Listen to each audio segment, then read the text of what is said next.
Hello மக்களே, எல்லாருக்கும் வணக்கம். Welcome to our channel. எல்லாருக்கும் ஹாப்பி பொங்கல். பொங்கல் செலிப்ரேட் பண்ணுங்கள். ஸோ இந்த பொங்கல் அதுவுமா ஸ்பெஷலாக நம்ம வந்து சாப்டர் 3 வந்து போடுறோம். பார்ட் 1 இன்றைக்கும், பார்ட் 1 நாளைக்கும். ஸோ நம்ம இனிமேல் வந்து எப்போதுமே வீக்லி 2 வீடியோஸ் போடுவோம். சாட்டர்டே வந்து ஒரு சாப்டரோட பார்ட் 1ம் அதே சாப்டரோட பார்ட் 2 வந்து சண்டேவும் இருக்கும். எவ்ரி வீக் ஒரு சாப்டர் நம்ம பார்ப்போம். ஸோ வாங்க இன்னைக்கான video chapter 3 the letters from no one பார்க்கலாம். ஹாரியோட வாழ்க்கையிலேயே அந்த பிரசிலியன் போவா கன்ஸ்ட்ரக்டர் பாம்பு வந்து வெளியே போனது தான் வந்து அவனுக்கு ரொம்ப பெரிய பனிஷ்மெண்ட்டை தேடி கொடுத்துச்சு.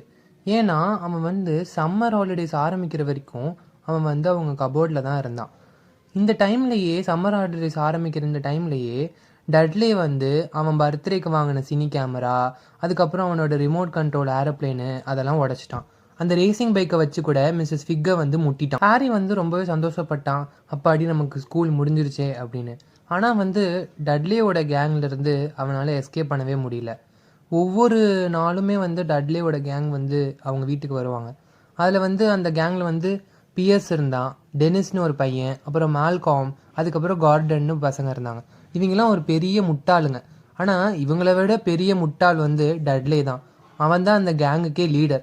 அவங்களுக்கு ஃபேவரட்டே ஸ்போர்ட்ஸே வந்து ஹாரியை வந்து அடிக்கிறது, துன்புறுத்துறது தான். அதை தான் அவங்க ஹாரி ஹண்டிங் வேறு சொல்லி விளையாடுறாங்க. அதனால தான் ஹாரி வந்து அவங்க வீட்டில் இல்லாமல் வீட்டை விட்டு வெளியே வந்து சும்மா சுற்றிட்டு இருக்கிறது, அந்த மாதிரிலாம் வந்து அவன் ஹாலிடேஸை வந்து செலிப்ரேட் பண்ணிட்டு இருந்தான்.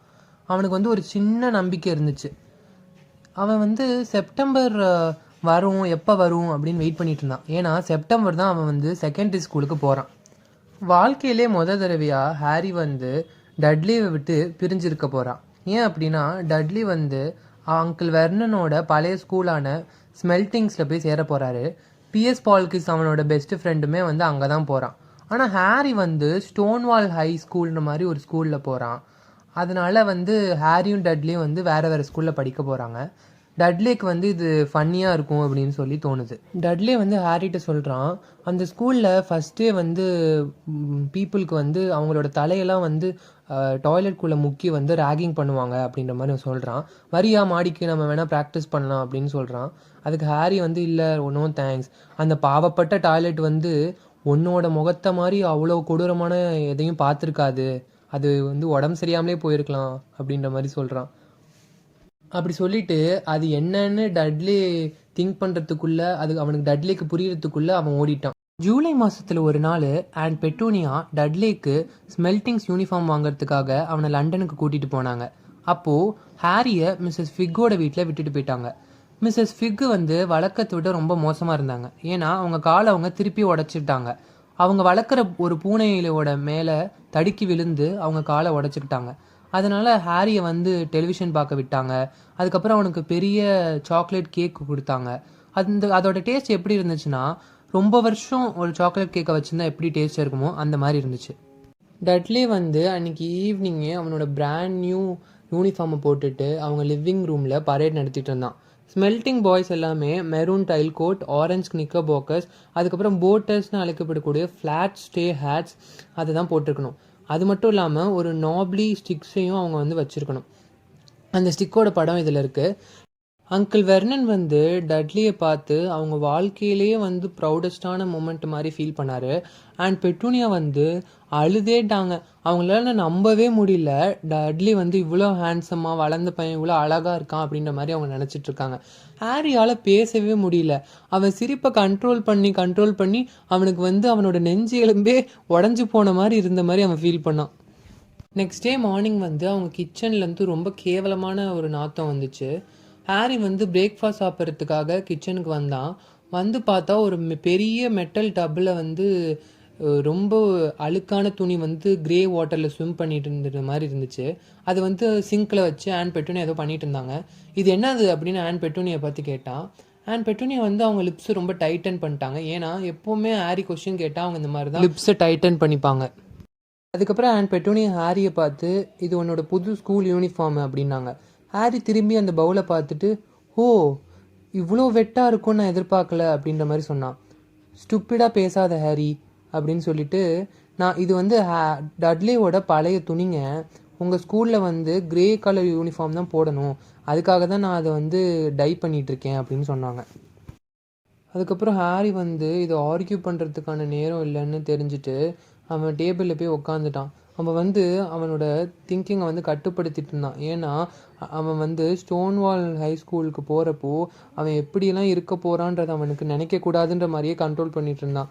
அவன் நினச்சான், ஒரு வேளை நான் வந்து பழைய யானையோட தோலை போத்திருக்க மாதிரி இருக்குமோ அப்படின்ற மாதிரிலாம் நினச்சிட்டு இருந்தான். அதுக்கப்புறம் டட்லியும் அங்கிள் வெர்னனும் வந்து கிச்சனுக்குள்ளே வந்தாங்க. வரும்போதே அவங்க மூக்கை வந்து ஒரு மாதிரி தான் வச்சுட்டு இருந்தாங்க. ஏன்னா அந்த ஸ்மெல் வந்து ஹாரியோட புது யூனிஃபார்ம்லேருந்து வந்துட்டு இருந்துச்சு. அங்கிள் வெர்னன் வந்து அவர் ஆஸ் யூஷுவல் அவர் நியூஸ் பேப்பர் படிக்க போனார். டட்லி வந்து அவனோட ஸ்மெல்டிங் ஸ்டிக்கை வச்சுட்டு டேபிளில் தட்டினான். அவன் அதை எல்லா இடத்துக்கும் எடுத்துகிட்டு போயிட்டு இருந்தான். சடனாக வந்து லெட்டர் பாக்ஸில் வந்து லெட்டர் உள்ள ஒரு சவுண்டு கேட்டுச்சு. அங்கிள் வெர்னன் வந்து டட்லிவை வந்து போய் லெட்டர் எடுத்துகிட்டு சொன்னார். டட்லி வந்து ஹாரி எடுத்துகிட்டு வர சொல்லுங்கள் அப்படின்னா, ஹாரி வந்து டட்லியவே எடுத்துகிட்டு வர சொல்லுங்கள் அப்படின்னா, உடனே அங்கிள் வெர்னன் வந்து, டட்லி உன்னோட குச்சியை வச்சு ஹாரி அடி அப்படின்னாரு. ஹாரி வந்து அவனோட டட்லி அடிக்க வந்தப்போ அந்த குச்சியை பிடிச்சிட்டு அவன் வேகமாக லெட்டர் எடுக்க போயிட்டான். அங்கே 3 லெட்டர் இருந்துச்சு. ஒன்று வந்து அவங்க வெர்னன் அங்கிளோட சிஸ்டரான மார்ஜ் அவங்கள ஹாலிடே பற்றின ஒரு லெட்டர். அதுக்கப்புறம் ஒரு ப்ரௌன் என்வலப் இருந்துச்சு, பில்லு மாதிரி இருந்துச்சு. இன்னொன்று லெட்டர் வந்து ஹாரிக்கு இருந்துச்சு. ஹாரி அதை எடுத்து பார்த்துட்டு, என்னது நமக்கு லெட்டரா அப்படின்னு அவன் வந்து ஷாக் ஆனான். ஹாரியோட வாழ்க்கையிலேயே இது வரைக்கும் யாருமே அவனுக்கு லெட்டரே எழுதுனதில்லை. அவன் யாராக இருக்கும்னு யோசிச்சான். ஏன்னா அவனுக்கு ஃப்ரெண்ட்ஸும் கிடையாது, ரிலேட்டிவ்ஸும் கிடையாது, அவன் எந்த ஒரு லைப்ரரியிலையும் மெம்பராகவும் கிடையாது. ஏன்னா லைப்ரரியில் மெம்பராக இருந்தால் அந்த புக்ஸை ரிட்டர்ன் பண்ணுறதுக்கு லெட்டர் அனுப்புவாங்க, அந்த மாதிரியும் கிடையாது. ஆனால் அந்த லெட்டரில் வந்து அட்ரஸும் வந்து ரொம்ப தெளிவாக இருந்துச்சு. அதில் வந்து miss H Potter, the cupboard under the stairs, 4 private drive, little winning, Surrey அப்படின்னு எழுதியிருந்துச்சு. அந்த என்வலப் வந்து ரொம்ப ஹெவியாக திக்காக இருந்துச்சு.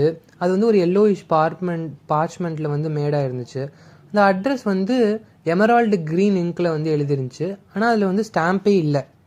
வந்து அந்த என்வலப்பை திருப்பி பார்த்தான். அதில் வந்து பர்பிள் வேக்ஸில் வந்து சீல் பண்ணியிருந்துச்சு. அதில் வந்து ஹெச்ன்ற லெட்டருக்கு சுற்றி ஒரு லயன், ஈகிள், அப்புறம் ஒரு பட்ஜர், ஸ்னேக் வந்து அந்த ஹெச்ன்ற லெட்டரை சுற்றி இருந்ததை அவன் பார்த்தான் ஹாரி. அங்கிள் வெர்னன் வந்து, சீக்கிரம் வா, அங்கே என்ன பண்ணிகிட்டு இருக்க, அந்த லெட்டரில் பாம் இருக்கான்னு செக் பண்ணுறியா அப்படின்னு ஒரு ஜோக்கு மாதிரி நினச்சிட்டு சொல்லிட்டு இருந்தார். ஹாரியும் உள்ள அவன் கிச்சனுக்குள்ளே வந்து அவங்களுக்கு வந்த அந்த பில்லையும் ஆண்ட் மார்ஜ் அனுப்பின அந்த லெட்டரையும் அவங்க கொடுத்துட்டு, அந்த போஸ்ட் கார்டையும் கொடுத்துட்டு அவன் வந்து உக்காந்தான். பொறுமையாக உட்காந்து அந்த எல்லோ என்வலப்பை வந்து பார்த்துட்டு இருந்தான். உடனே வந்து டேட் அப்படின்னு டட்லி கூப்பிட்டான்.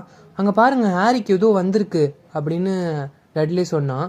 ஹாரி வந்து அதை ஓப்பன் பண்ண போயிட்டு இருந்தான் அந்த லெட்டரை. அது வந்து ரொம்ப ஹெவியாக இருந்துச்சு, பார்ச்மெண்ட்டில் இருந்துச்சு. திடீர்னு அங்கிள் வெர்னன் வந்து அதை பிடுங்கிட்டாரு. உடனே வந்து ஹாரி வந்து, அது என்னோடது அப்படின்னு கத்துனா. உனக்கெல்லாம் யாரா லெட்டர் எழுதுறா அப்படின்னு சொல்லி அங்கிள் வெர்னன் கேட்டார். அங்கிள் வெர்னன் அந்த லெட்டரை வாங்கினோடனே அவரோட ஃபேஸ் வந்து ரெட் கலர்லேருந்து க்ரீன் கலரில் மாறிச்சு, டிராஃபிக் லைட்ஸ் மாதிரி. ஆனால் அது வரையோட நிற்கலை. வித்தின் அ செகண்ட்ஸ் வந்து அவரோட ஃபேஸ் வந்து கிரேயிஷ் ஒயிட், அந்த பழைய கஞ்சியோட நிறத்துக்கு வந்து வந்துருச்சு.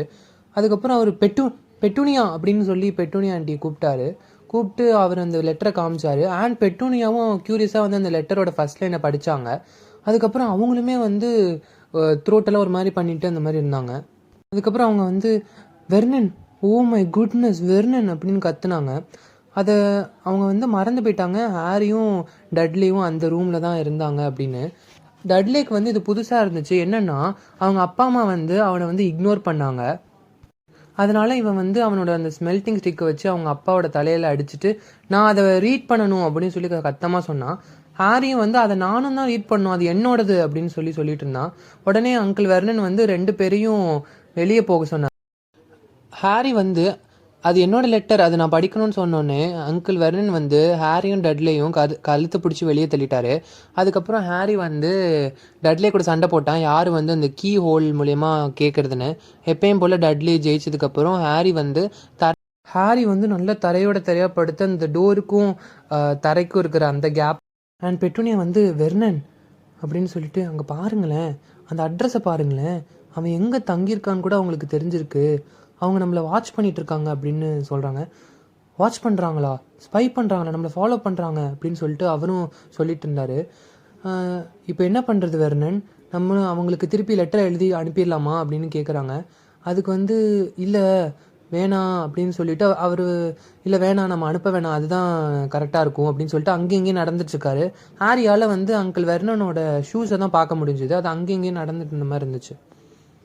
அங்கிள் வெர்னன் அன்றைக்கி ஈவினிங் ஆஃபீஸ் போயிட்டு வந்துட்டு அவர் வாழ்க்கையிலே பண்ணாத ஒரு விஷயத்த பண்ணார். என்னென்னா ஹாரியை வந்து மீட் பண்ணார் அவனோட கபோர்டில்.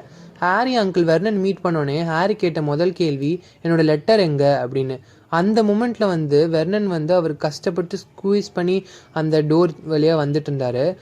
யார் அந்த லெட்டர் எனக்கு எழுதுனா அப்படின்னு ஹாரி கேட்டான். அது யாரும் இல்லை, அது வந்து அட்ரஸ் தப்பாக விழுந்துருச்சு அப்படின்னு சொன்னார். நான் அதை எரிச்சிட்டேன் அப்படின்னு சொன்னார். அது ஒன்றும் மிஸ்டேக் இல்லை, நான் கபோர்டில் இருக்கேன்னு கூட அதில் கரெக்டாக எழுதிருந்துச்சு அப்படின்னு சொன்னால் உடனே அங்கிள் வெர்னன் சைலன்ஸ் அப்படின்னு கத்துனார். ஒரு கப்புள் ஆஃப் ஸ்பைடர்ஸ் வந்து சீலிங்லேருந்து கீழே விழுந்துச்சு.